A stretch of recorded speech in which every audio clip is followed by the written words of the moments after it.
వర్షం కారణంగా భారత్ ఆస్ట్రేలియా మధ్య జరుగుతున్న 5వ టీ20 రద్దయింది. టాస్ గెలిచిన ఆస్ట్రేలియా భారత్ ను బ్యాటింగ్ కు ఆహ్వానించింది. భారత ఓపెనర్లు మంచి భాగస్వామ్యం నెలకొల్పారు. గిల్ ఒకే ఓవర్లో 4 ఫోర్లు వాదాడు.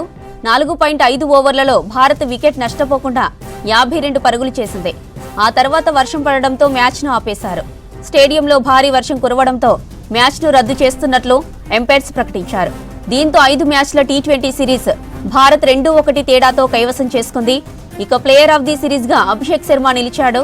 అక్టోబర్లో ఆస్ట్రేలియా టూర్ కు వెళ్లిన భారత్ 3 వన్డేలు 5 టీ20లు ఆడింది. వన్డే సిరీస్ ను ఆసీస్ 2-1 తేడాతో కైవసం చేసుకోగా టీ20 సిరీస్ ను కైవసం చేసుకుంది. ఇక నవంబర్ 14 నుంచి సౌత్ ఆఫ్రికాతో టెస్ట్ సిరీస్ ఆడనుంది భారత్. రైటికా మ్యాచ్ కి సంబంధించిన మరిన్ని డీటెయిల్స్ మనకి తేజస్వి లైవ్ లో అందిస్తారు. తేజస్వి, ఆస్ట్రేలియాపై 5వ టీ20 రద్దయింది కదా, ఆ అప్డేట్స్ ఏంటి? రైట్ జ్యోతి, ఆస్ట్రేలియా సిరీస్ లో భాగంగా ఆస్ట్రేలియా టూర్ లో భాగంగా మన ఇండియాకైతే ఒక హ్యాపీ ఎండింగ్ దొరికిందనే చెప్పాలి. అంటే ఓడిఐ సిరీస్ లో 3 మ్యాచెస్ ఆడడం, 2 ఆస్ట్రేలియా గెలవడం, కేవలం 1 మ్యాచ్ ఇండియా గెలవడం కొంచెం డిసప్పాయింటింగ్ గా అనిపించింది. అంటే మన చేతుల్లో ఉన్నా సరే అందులో రోహిత్ శర్మ, విరాట్ కోహ్లీ వస్తున్నారు, వాళ్ళు గెలిపిస్తారు అనే ఎక్స్పెక్టేషన్స్ ఇవన్నీ చాలా ఇంట్రెస్ట్ పెంచాయి. కానీ ఓడిఐ సిరీస్ డిసప్పాయింట్ చేసింది. కానీ టీ20 సిరీస్ మాత్రం ఎంటర్టైన్ చేసిందనే చెప్పాలి. ఫస్ట్ మ్యాచ్ చాలా మంచి ఫామ్లో ఆడుతున్నప్పుడు ఇలాగే వర్షం ఇంటరప్ట్ చేసి మ్యాచ్ని రద్దయ్యేలా చేసింది. అండ్ సెకండ్ మ్యాచ్ ఆస్ట్రేలియా గెలవడం ఏంటిది ఇలా అవుతుంది అని అనుకుంటున్న టైంలో కంటిన్యూస్గా బ్యాక్ టు బ్యాక్ 2 మ్యాచెస్ మన ఇండియన్ టీం గెలిచి ఒక సేఫ్ పొజిషన్లో ఉన్నారు.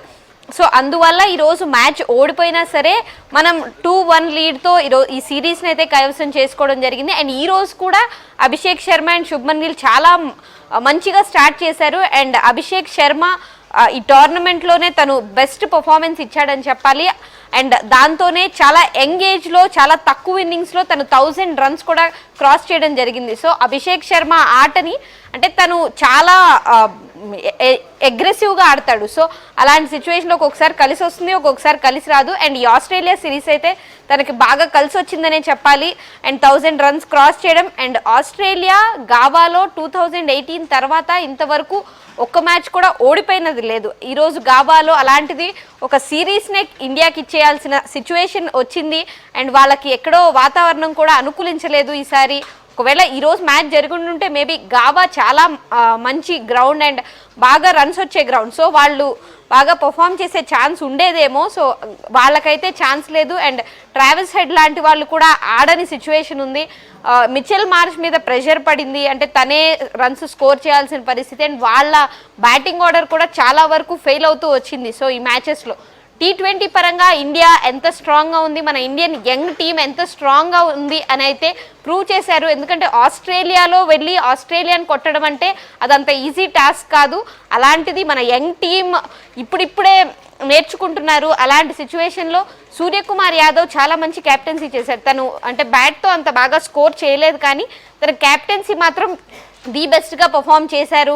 కంటిన్యూస్గా వాళ్ళు టీ20 సిరీస్ గెలుచుకుంటూ వస్తున్నారు. అదే విన్ స్ట్రీమ్ని కంటిన్యూ చేస్తూ ఆస్ట్రేలియాని అయితే కొట్టడం జరిగింది జ్యోతి.